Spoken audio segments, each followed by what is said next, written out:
하나님께서 우리와 함께 하십니다. 저에게는 외부로부터 강의 요청이 많이 있습니다. 제 강의는 주로 이주민 선교에 대한 특화되어진 강의입니다. 그도 그럴 수밖에 없는 것이 한국에 오신 이주민들에 대하여서 제가 1992년부터 저분들을 대상으로 사역을 해오다 보니 31년째 이 사역을 하고 있고요. 그리고 그때는 이 사역을 하는 교회나 단체가 전무했습니다. 그래서 제가 하던 이 사역이 아주 초창기였고 저는 그 분야의 개척자였고 또 31년째를 한결같이 그 일을 해오면서 소위 전문가라고 여겨지기 때문입니다. 그래서 신학대학교에서나 또는 여러 교회에서나 또는 여러 선교연합회에서나 그래서 국내에서뿐만 아니라 국외에서도 이런 차원의 요청이 많은 겁니다.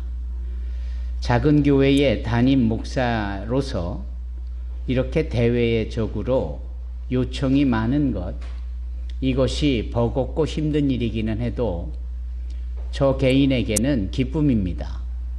그도 그럴 수밖에 없는 것이 하늘나라에 어떠한 기여를 한다라는 것, 그리고 그 기여를 함에 있어서 비록 일천하지만 저의 역할을 뭔가 나눠줄 수 있다라는 점이 저를 기쁘게 하는 겁니다. 그리고 그 일에는 큰 감동이 있고요. 그래서 목회자로서 누군가에게 도움을 주고 또 어떤 대상들에게 효과적인 제안을 제공할 수 있다는 점에서 기쁘고 감사하고 행복하고 그런 겁니다.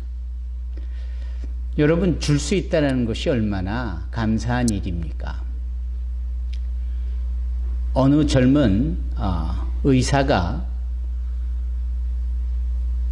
이미 주어진 좋은 직업과 그리고 보장되어진 풍요로운 삶을 다 내려놓고 선교지로 갑니다. 그리고 그 척박한 오지의 땅 선교지에서 의료 선교사로 헌신을 하는 겁니다.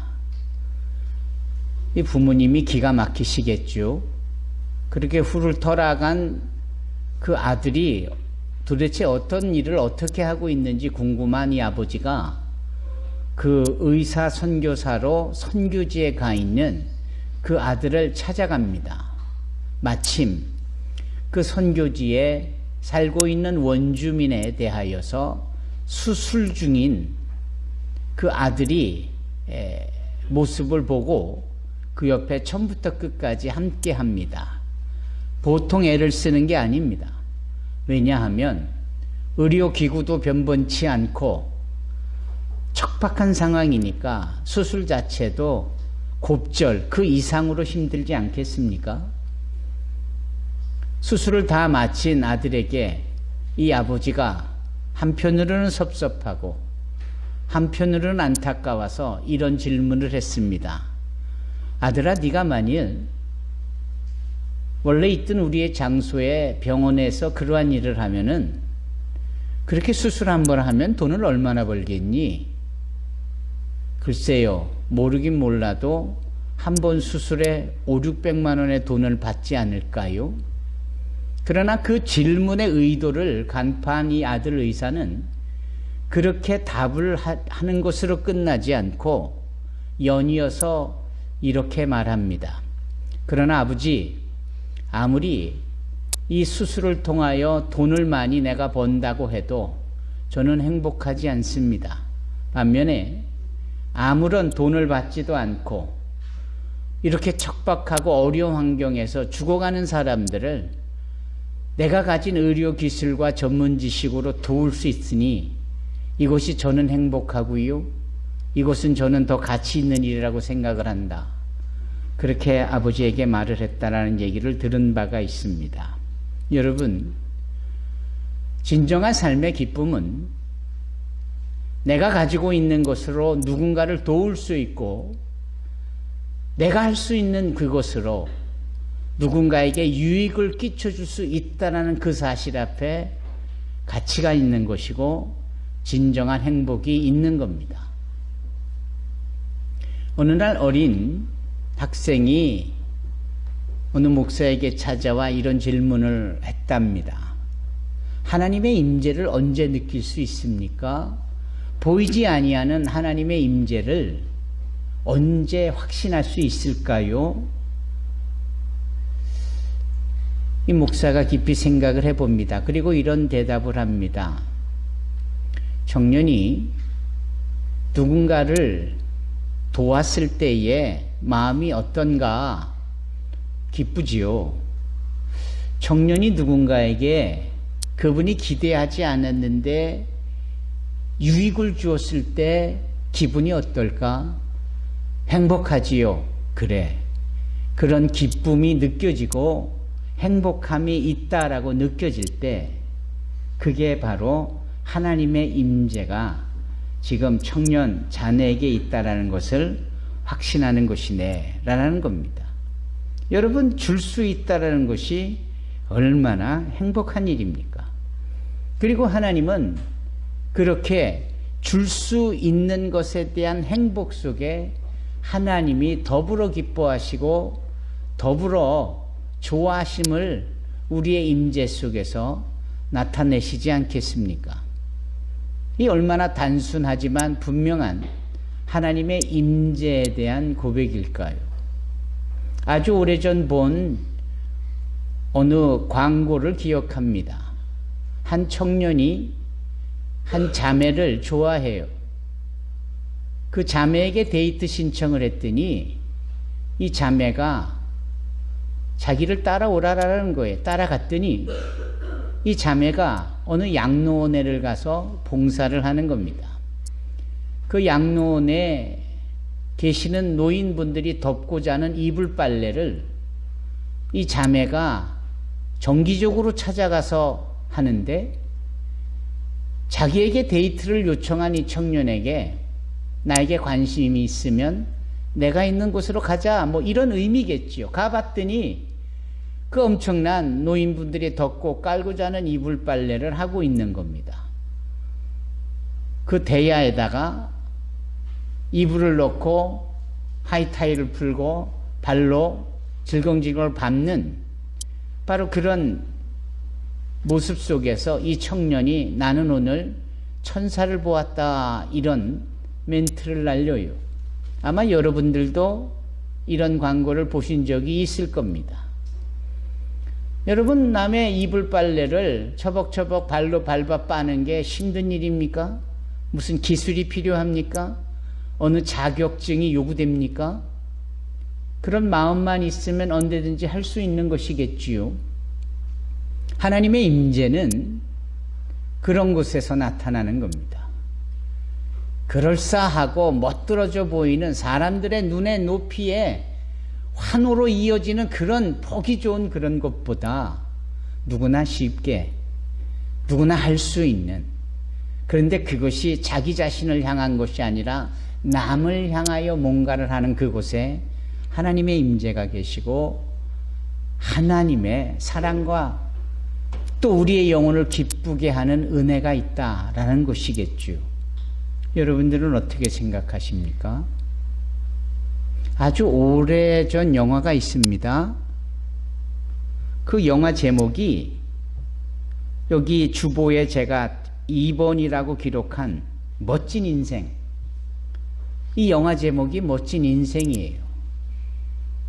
It is wonderful life. 영화 제목이에요. 이게 1946년에 제작되어져 나타난 영화입니다. 이제부터 영화 얘기를 좀 해보겠습니다. 영화 제목처럼 무엇이 멋진 인생이냐라는 거예요. 이 조지 베일리라는 이 지미 스튜어드라는 영화 배우가 역할을 맡은 이 조지 베일리라는 사람은 어떤 사람이었느냐면 아주 평범하게 그지 어릴 데 없는 사람이에요. 그냥 조그맣게 사업을 하고, 그런데 그 사업도 별 신통치 않고, 그런데 자기 동생은 잘 나가는 대학교의 유명한 스포츠 선수고 나중에는 국가대표로도 활약을 할 만큼 영웅이 되는, 또 자기와 같이 공부를 했던 친구는 돈을 어찌나 많이 벌었는지 하는 족족마다 엄청난 수익을 발생시키는, 그런 사람 앞에서 이 조지 자신은 한없이 찌그러질 수밖에 없는, 나는 왜 이 모양인가 라고 생각이 드는, 그럼에도 불구하고 항상 조지는 주변의 사람들에게 미소를 잃지 않았고, 주변 사람들에게 덕담을 해주고, 주변 사람들의 필요가 있으면 선뜻 달려가 최선을 다하여 도왔던 사람입니다. 한마디로 평판은 좋았지만 자기 자신은 너무나도 찌그러진 인생처럼 자기를 비하하는 삶을 살던 그였습니다. 그가 온 힘을 다하여 마지막으로 사업을 투자한 것이 망해요. 그냥 실패한 겁니다. 지금까지 실패한 것도 어려운데 마지막 라스트 스트로우, 그 마지막까지도 실패를 해버리니까 이 조지 베일리가 정말 자기의 이 부족한 인생에 대하여서 괴리를 갖습니다. 그리고 죽으려 해요. 자살을 선택하려 합니다. 바로 그때에 그의 수호 천사처럼 여겨지는, 이름도 있지 않아요, 클라렌스라는 천사가 그를 돕습니다. 어떻게 돕느냐 하면, 이 클라렌스라는 이름을 가진 이 수호 천사가 이 죽으려고 마음을 먹고 시도하려는 이 조지 베일리에게 하나의 비전을 보여주는 겁니다. 비전, 꿈을 보여주는 거예요. 근데 그 꿈이 어떤 꿈이냐 하면 이 조지 베일리가 없는 세상의 모습을 보여주는 거예요. 그러니까 조지 베일리가 태어나지도 않았고 또 존재하지도 않았던 그 마을에 살고 있는 사람들의 삶을 이렇게 비전으로 그 영화에서 이렇게 보여주는 겁니다. 그런데 이 조지 베일리가 자기 자신이 없는 그 사회의 구조와 사람들의 삶 속에 어마어마한 괴리가 있음을 봅니다. 온통 시커먼 그림자처럼 여겨지는 큰 구멍들이 사람들 사이에 있으며 사람들이 거기에 빠져 허우적대고 괴로워하고 힘들어하고, 근데 그 꿈을, 비전을 보는 이 조지 베일리가 알아요. 저거 내가 있던 상황이었고 내가 저럴 때 저 사람을 도왔던 일이었는데. 그러니까 꿈이라고 보여지는 이 자체의 내용은 뭐냐면, 조지 베일리 자신은 별것도 아닌 일을 했었고 자그마한 것을 남을 도왔던 것만 그냥 기억할 뿐, 스스로 자기 자신의 신앙의 점수는 박하게 주고 실패한 인생이라고 생각을 했지만, 천사가 보여준 조지 베일리가 없는 사회는 온통 허점투성이었고 검은 큰 구덩이만 존재하는, 그래서 사람들이 죽어나가고 힘들어하고 괴로워하는 모습을 보여준 겁니다. 거기에 조지 베일리가 깨달음을 얻습니다. 그 별것 아니었던 나의 내민 손이 누군가를 살렸었구나. 내가 누군가에게 한번 미소를 던져준 게 저 사람에게는 엄청난 용기를 얻게 하는 일이었구나. 내가 그렇게 살았던 사람이구나 라는 사실을 알게 돼요. 그리고 이 조지 베일리가 클라렌스, 이 자기 수호신에게, 가디언 엔젤, 이 클라렌스 천사에게 자기를 다시금 살려달라, 살 수 있도록 해달라 하면서 그가 그 꿈에서 깹니다. 그리고 자기가 별것 아닌 것처럼 여겨졌으나 누군가에게 끼쳤던, 줄 수 있었던 그것이 얼마나 가치 있는 일이었었는지, 그리고 앞으로도 그 정도쯤은 얼마든지 내가 줄 수 있는 입장에서 내 인생의 가치가 존귀하구나라는 사실을 알게 되는 거예요. 그리고 그는 그렇게 아주 행복하게 또 누군가에게 선을 베풀고 도움의 손길을 베풀고 그렇게 살았다라는 겁니다. 여러분, 이처럼 세상에는 내가 누군가에게 줄 수 있는 일들이 얼마든지 요구되고 있고요. 또 줄 수 있는 형편이기도 해요. 꼭 내 주머니에 뭐가 있어야 줄 수 있는 게 아닙니다. 한번 웃어주는 것만도 남에게 행복을 줄 수 있는 일이에요. 그 유명한 일본의 신앙 소설가 미우라 아야코, 그가 빙점이라는 책을 써서 많은 사람들에게 큰 호응을 얻었잖아요. 그는 좋은 크리스찬으로서 삶 속에서 끼친 영향이 얼마나 큰지 몰라요. 그 중에 하나, 그는 몸이 굳어져가는 희귀병을 앓았는데 나중에 온몸이 그렇게 굳어져가면서 자기가 할 수 있는 일이 이 얼굴 근육 몇 개를 움직여서 살짝 미소 짓는 것 외에는 도저히 할 수 있는 일이 없었다는 거예요. 자동적으로 눈이 깜빡이는 것과 자동적으로 침이 삼켜지는 것 빼고는 의지를 가지고 뭔가 하려고 할 때 이 얼굴 근육 몇 가지로 살짝 미소 짓는 이게 유일하게 자기가 할 수 있는 일이었다라는 거예요. 그런 중에 그는 그 와중에도 내가 누군가에게 긍정적인 신호를 주거나 행복을 줄 수 있다면 요거 미소 짓는 요거로 내가 누군가에게 행복을 줄 수 있겠다. 그래서 본인은 정작 중환자실에 누워 있는데 지나가는 의사를 보면 웃어주는 거예요. 지나가는 간호사를 보면 웃어주는 거예요. 환자를 보면 웃어주는 거예요. 보호자를 보면 웃어주는 거예요.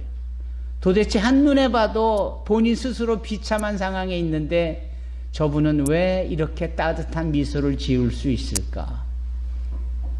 여러분, 할 수 있는 것을 통하여 주어야 되겠다라는 이 미우라 아야코의 그 마음의 동기, 반론은 무엇이었느냐? 오늘 본문의 말씀이었다라고 나중에 얘기를 해요. 내가 주님께 받은 은혜가 얼마나 큰데 남에게 줄 수 있는 것이 또한 얼마나 많은데 그래서 이렇게 제한적인 상황에서도 내가 줄 수 있는 것을 생각해서 미소를 주겠다라는 이것뿐이었는데 그게 뭐 그렇게 대단한 일이었겠느냐.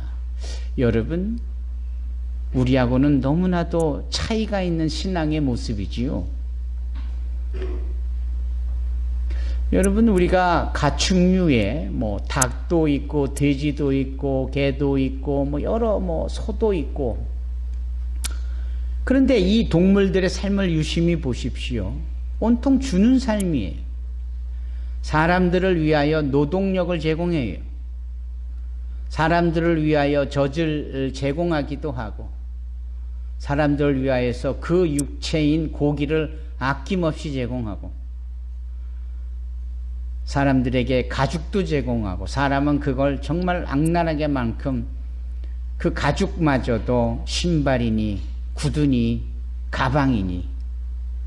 저의 말의 포인트는 뭡니까? 정말 처음부터 끝까지 다 주고 사는 인생이구나. 별것 아닌 말 못하는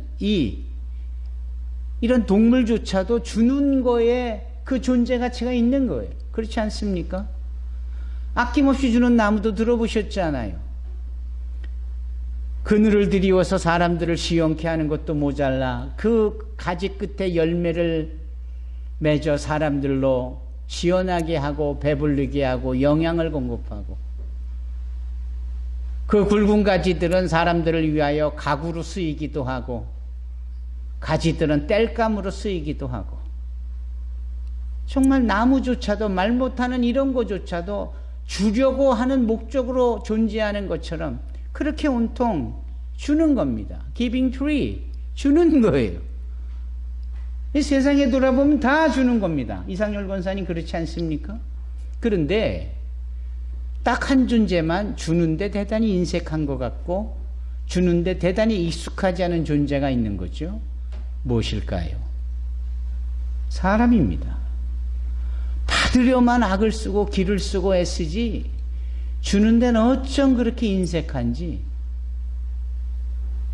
여러분, 하나님은 어떤 하나님이시냐? 주는 하나님이세요. 그래서 주시기까지, 뭘 주시기까지 하셨나요? 그 아들 독생자, 아들 예수까지 내어주시잖아요. 하나님이 세상을 이처럼 사랑하사 독생자를 주셨다라고 요한복음 3장 16절에 말씀하고 있지 않습니까? 로마서 8장 32절에 뭐라고 말씀합니까? 그 아들을 아낌없이 내어주시니가 그 아들과 더불어 모든 좋은 것을 우리를 위하여 더하여 주시지 않겠느냐. 여러분, 우리 하나님은 늘 주시는 분이세요. 그렇지 않습니까? 1층에 계시는 분들 그렇지 않습니까? 항상 하나님은 이렇게 주세요. 예. 근데 우리는 그렇게 주려고 하는 부분이 왜 이렇게 어색한 건지, 인색한 건지, 숙달이 안 된 건지, 한 번도 줘보질 못해서 그런 건지 도대체 뭐냐고요? 왜 이렇게 주는데 인색하느냐고요? 네. 지금 전쟁이 한창 벌어지고 있는 이스라엘, 그곳에 가보신 분들이나 가보시지는 않아도 상식적으로 아시는 것 중에 하나가 그 이스라엘에 바다가 2개 있잖아요. 바다가 2개 있어요. 갈릴리 바다가 그곳이고 사해 바다가 그곳입니다. 물론 갈릴리는 호수로 여겨지는 것이 맞지만 유대인들에게서 그 호수치고는 너무나도 큰 곳이기 때문에 Sea of Galilee, 갈릴리 바다라고 불려요. 또 그 갈릴리 바다에서 계속 이어지는 이 요단강, 이 강줄기를 따라서 그 밑에는 소위 사해, Dead Sea, 죽은 바다라고 여겨지는 바다가 또 하나 있는 거예요. 같은 물줄기고 같이 이어져 있는데 이 갈릴리 바다는 생명의 바다예요. 주변에 온갖 나무들과 그리고 비옥한 땅과 무엇보다도 그 물속에 153마리 종 이상의 많은 어종들의 물고기가 풍부하게 살아서 그 주변 사람들의 생명의 젖줄이 되는 게 갈릴리 바다예요. 그 갈릴리 바다는 늘 생명을 흘려보내고 나눠주고, 그러기 때문에 나눠주고 주는 이 부분 때문에 있어서 갈릴리 바다는 생명의 바다라고 불리는 것은 아닐까. 반대로 그렇게 물이 흐르고 흘러 도착한 사해 바다는 어디 다시 나갈 데가 없는, 물론 지형적으로 낮은 곳이기 때문에 그래요. 그래서 물이 흘러 들어오지 어디로 흘러가지를 않아요. 나눠줄 만한 곳이 없는 거예요. 그러면서 뜨거운 때약볕에 그 물이 증발을 하면서 물속에 있었던 염분들이 남고, 너무나도 지독하리 많지 많은 나트륨과 여러 광물질만 쌓이고 켜켜피 쌓이면서 어떤 생물도 살지 못하게 되는 바다가 되는 거예요. 그래서 사해, 죽은 바다다, Dead Sea라고 그런 별명을 가져요. 같은 바다인데 어떤 바다는 생명을, 어떤 바다는 죽음을. 그리고 이것에 대한 확실한 기준은 뭐냐? 나누냐, 주느냐, 아니면 주지 않느냐, 나누지 않느냐, 이 차이다라는 거죠. 여러분들은 어떻게 생각하십니까? 우리가 만약 받는 데만 익숙하고 나누는 데, 흘려보내는 데 인색하다면 글쎄요, 사해바다 같지 않을까요? 이거 참 중요한 부분이라고 생각을 합니다. 신혼부부가 아이를 임신을 해요. 그러면 아이가 임신되는 그 순간부터 이 두 부부의 삶은 이 송두리째 바뀝니다. 어린이들 잘 들어보세요. 예.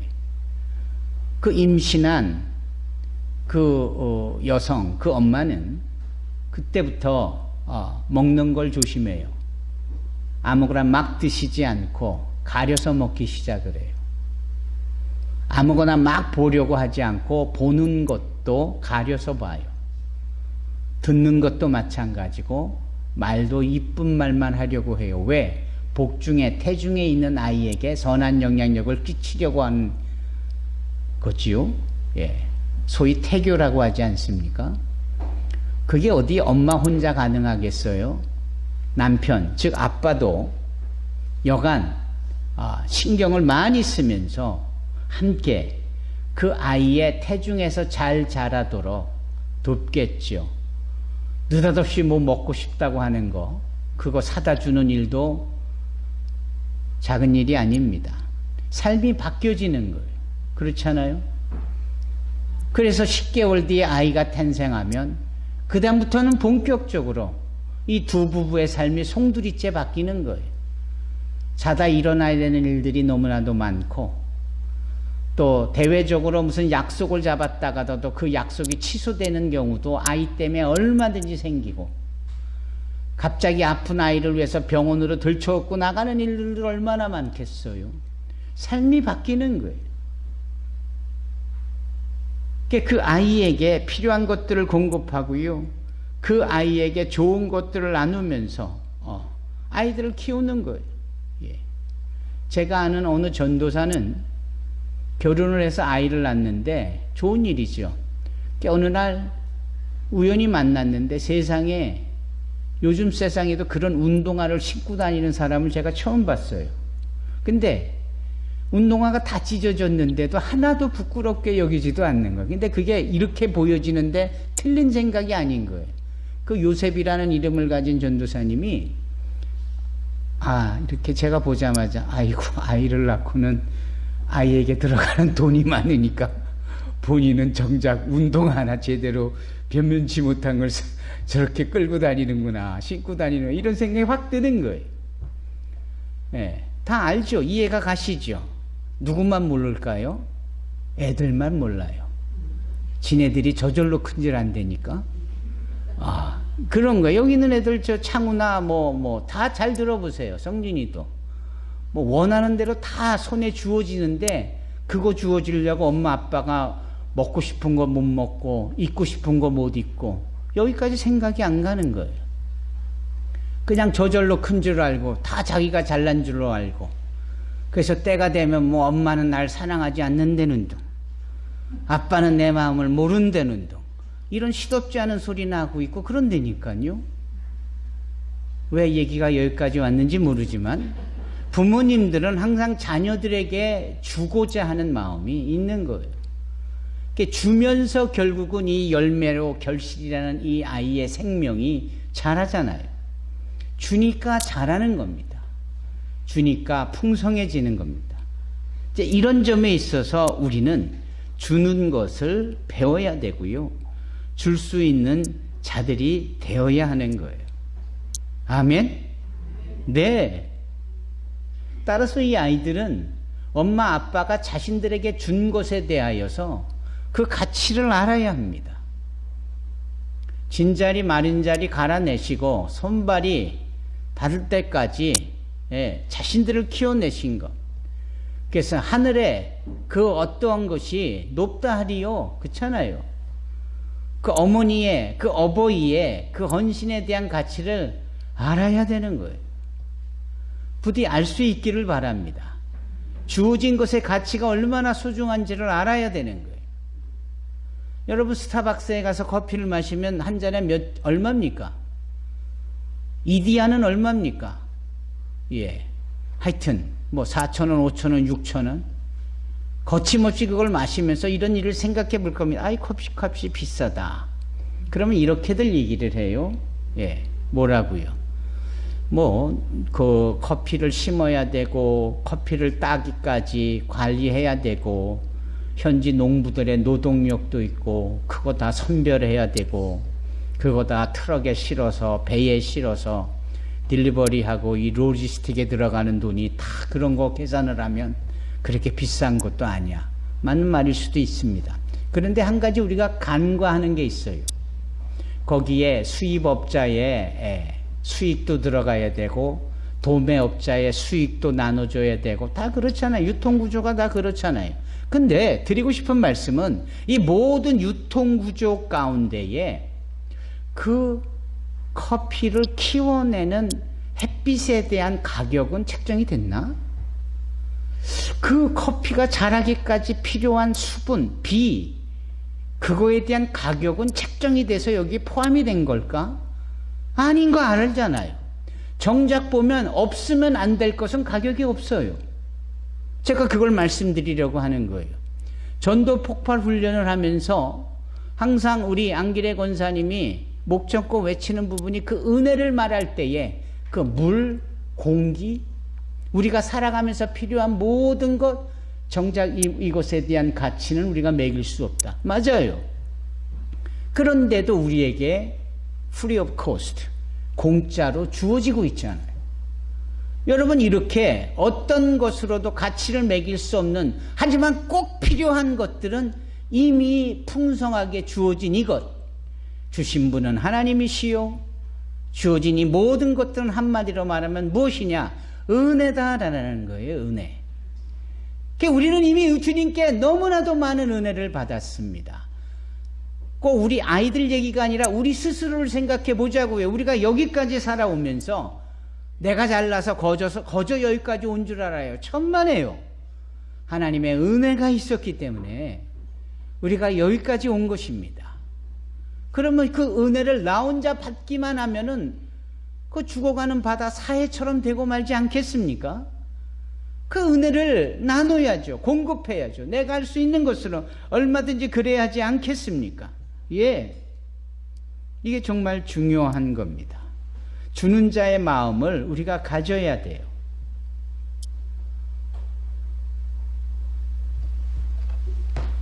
어떤 소년이 길을 가다가 정말 멋진 차를 보는 거예요. 멋진 차. 이야, 진짜 멋지다. 그래서 그냥 눈이 휘둥그레가지고 그 차를 보고 있는데 그 차 주인이 옆에서 그 백미러를 닦다가 이 소년이 눈이 휘둥그레진 걸 보고 괜히 우쭐해진 거예요. 근데 이 소년이 그걸 보고 와, 이 차를 어떻게 소유하시게 됐어요? 그랬더니 이 차 주인이 이 차는 말이다, 정말 구하기 힘든 비싼 차인데 글쎄 내 동생이 이걸 나한테 사줬더라. 이렇게 자랑을 하는 거예요. 그랬더니 이 꼬마가, 이 소년이 너무 감격해하면서 이렇게 얘기를 하는 거예요. 나도 당신 동생처럼, 여기까지 딱 얘기를 하면은 자기도 누군가에게 이 차를 받았으면 하는 느낌이 있겠구나, 이런 생각이 딱 들잖아요. 근데 이 소년의 입에서 나온 말은 정반대였어요. 뭐냐면 나도 당신의 동생처럼 이런 차를 사서 내 형에게 주고 싶습니다, 이런 얘기를 하는 거예요. 그게 말이 다르잖아요. 깜짝 놀라서 쳐다보니까 이 소년이 얘기하는 거예요. 우리 형은요, 다리가 불편해서 집에서 나오지를 않아요. 여러분, 이 소년의 마음이 너무 기특하고 갸륵하고 위대하지 않습니까? 불편해할 수 있고 어려울 수 있는 자기 형에게 지금 이 사람이 좋아하고 있는 그 좋은 차를 준 그 동생처럼 자기도 동생으로서 자기 형에게 이런 차를 사주고 싶다, 이런 마음을 갖는 거예요. 얼마나 귀합니까? 이 소년의 주고픈 이 마음, 이 소망, 이 얼마나 귀하냐고요. 여러분, 저와 여러분들에게도 늘 이런 식의 주고픈 마음, 또 가지고 있는 것으로 줄 수 있는 자들이 되기를 주님의 이름으로 축원합니다. 오늘 본문의 말씀을 보십시다. 본문의 말씀은 주님께서 12 제자를 세우세요. 그 12 제자가 우리가 이미 익히 알고 있지만 어떤 일에 전문가, 어떤 일에 탁월한 능력이 있는 사람, 어떤 부동산이 많고 재산이 많고 건강하고 소위 잘 나가는 그런 금수저의 사람들이었느냐? 아니었잖아요. 그런데 그 12명의 흙수저에 불과한 이 제자들을 세우시고 주님이 뭔가를 주셔요. 그 뭔가를 주셨느냐? 환자들을 고쳐줄 수 있는 능력을 주시고, 죽은 사람을 일으켜 세울 수 있는 능력을 주시고, 문둥병 환자를 깨끗하게 할 수 있는 능력을 주시고, 귀신들을 내어줄 수 있는 능력을 주시고, 주신 분은 예수님, 받은 자들은 제자들. 바로 그때에 주님께서 한 말씀 더 하시는 게 오늘 본문입니다. 이 모든 것을 너희가 거저 받았으니 거저 주어라. 여러분, 우리에게 주님이 주신 그 은혜의 규모는 priceless, 가치를 매길 수 없는 것들입니다. 천국을 돈으로 살 수 있습니까? 여러분, 영원한 생명을 돈으로 살 수 있느냐고요? 여러분, 가정을 돈으로 살 수 있습니까? 온통 인간의 힘으로 할 수 없는 그 모든 것들을 주님은 우리에게 은혜로 거저 주셨습니다. 그래서 우리가 그 은혜의 삶을 살아가고 있는 즈음에 거저 받은 은혜를 받은 자답게 우리가 가지고 있거나 줄 수 있는 영역의 것에서 누군가에게 줄 수 있는 자들이 된다라는 것은 너무나도 당연한 것이죠. 주님이 말씀합니다. 너희가 거저 받았으니 거저 주어라. 줄 수 있는 자들이 되기를 주님의 이름으로 축원합니다. 아멘. 기도하겠습니다.